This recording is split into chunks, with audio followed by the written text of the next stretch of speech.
All entrepreneurs face challenges. The unique challenges that minority companies or entrepreneurs face is more capital.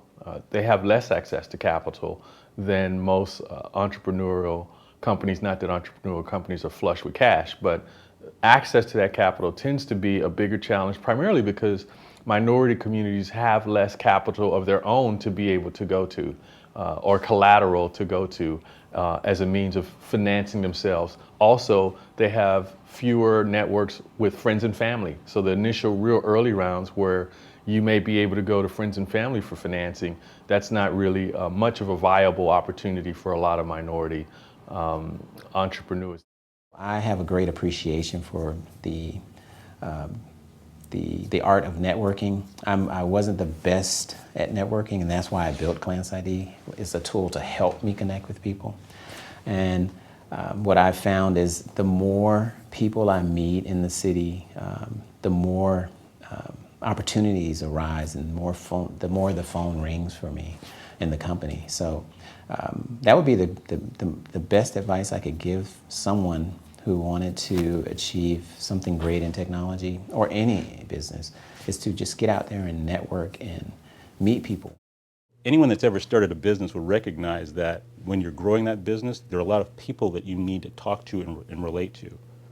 Where do you find those folks? It's usually you find the people that you know and are connected with. So we're looking at growing that whole ecosystem where those people are always around you.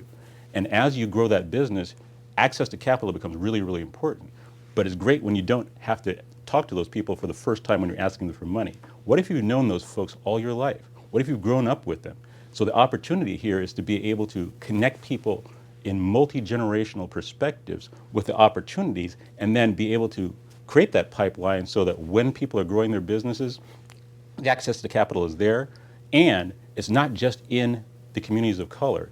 It's everybody that's involved. So this is not just about us. It's about how do you actually put all these pieces together and grow our greater community.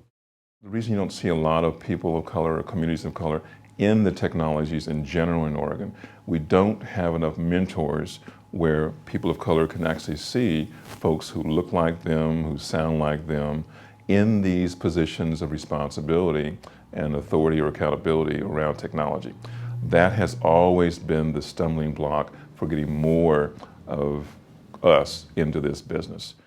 If we really are serious about closing income gaps between different communities of color, we have to start to promote wealth creation within communities of color, and it can't just be finding people jobs. That's one part of the equation. We have to create successful businesses that can create long-term, multi-generational wealth of the kind that we see in the white community, and I think once we start to see that, then I think we can begin to see the well-documented wealth and income gaps close in this country.